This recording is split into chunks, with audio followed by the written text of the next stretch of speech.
lesson on C chords. Show you a couple of G chords and F chords with the finger numbering. Think you'll like this technique and find it pretty easy to understand. One of the things that can cause a little bit of confusion with people who are playing the piano for the first time are chords. But once you get the chords down, it's a really nice way to play, because if you know one note, C, you can turn it into a third, you can turn it into a fourth, you can turn it into a fifth, you can turn it into a chord. Pretty cool, right? Look at all that music. So if somebody said, play me a C chord, all you need to do is take your number one finger, which is your C, your thumb, and you find that C chord, and you fill in 1, 3, 5. Go back to the finger numbers, 1, 2, 3, 4, 5, 1, 3, 5. If you have your hands in that position, 1, 3, 5, you can play any chord. So let's do a C, 1, 3, 5, all together. Hey, I need a G chord. C, D, E, F, G. 1, 3, 5, G chord. Hey, I need an F chord. F. Oop, gotta go back down. F. 1, 3, 5. There's your F chord. All right? So you can do it. Now let's take both hands. All right? 1, 3, 5. Well, it's from this point on, things can be backwards. All right? We're going into the bass. And because of that, it's backwards. So if I move my right hand, yeah, it's 1, 3, 5, but my hands are kind of like, my body's down here and in out of position trying to play. So they decided long ago, this was kind of like the middle of the keyboard. So from here up, you use your right hand. From here down, you use your left hand. So if we find that C, which is 8 down, there's another C, or 2 black keys, C, 2 black keys, C, whichever one, when you got your other C there. If you do 1, 3, 5, that's not a C chord. You're actually playing an F chord. I know, really freaking confusing at this point, but just bear with me here.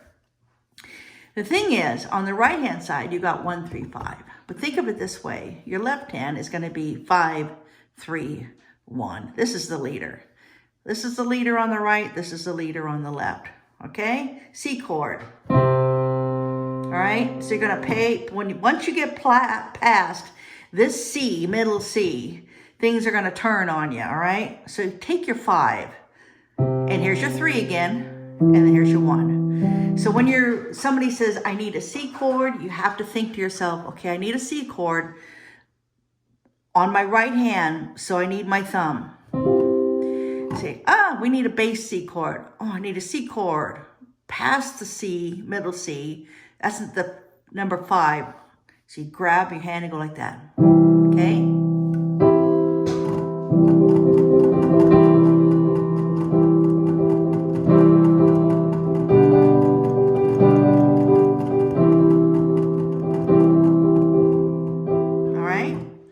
Now, what's nice is you start to learn to play with the correct fingers. You'll see a lot of people will play like this. One, skip a key like this. All right, they're self-trained, but they're limited. When it comes to moving their hands up and down, they have to reposition everything. And then they're thinking about notes. Having the finger numbers are simplifying things. Seems hard at the beginning, but once you get it down, it'll be much, much simpler on how to do. All right? So somebody comes to you and says, hey, we're going to play in an F chord. All right. Now you know what to do on the right hand, right? I'll give you a minute. You do it on the right hand. Find our F. 1, 3, 5. It's an F chord. Okay, now I haven't told you anything about the F chord on the left hand. Now try this. Find the F on the left hand, okay? As long as it's past the middle C, find your F. All right. Right. Take your pinky. Some of you probably might have gone this way, And some of you may gone down the keyboard, and that way they're both correct, all right? So 5, 3, 1. Remember, not 1, 3, 5. 5, 3, 1.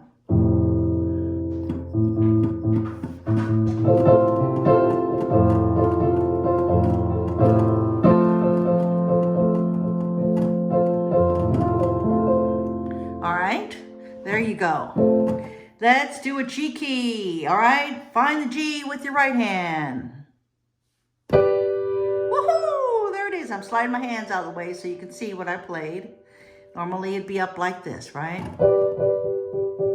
Don't forget that pinky. Got to keep that pinky. You might even find that pinky's going to get a little sore as you're playing, but it will strengthen up. Get that pinky up there.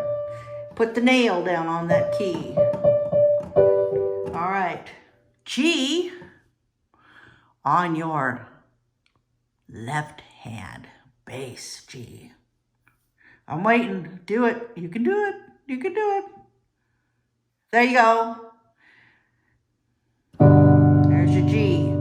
C, B, A, G. Now, if you want to really learn, I'm cheating, putting my hand over here. I should have it up here.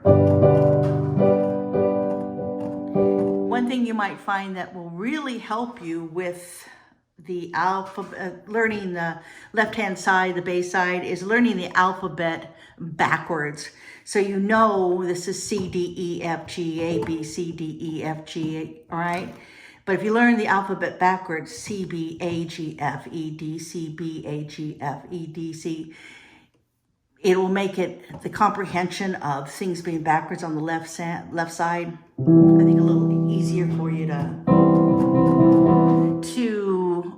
get along with what's coming up in the future. It'll help your thinking, knowing that it's backwards. It's kind of like 2 plus 4 is 6, and 4 plus 2 is 6. They're both correct. They're just done in a different fashion. One could be considered backwards, all right? All right, I think that's enough for today. If you have anything else you want to learn about, we go far more into chords, fifths, octaves, you name it, how to fill out a lead sheet music. I was hoping to do a series just on that. I think that would be fun, but I'll have to find some music that's not copyrighted because they'll get me on YouTube if I mention that. All right, so that's it for today. Thank you so much, and see you again.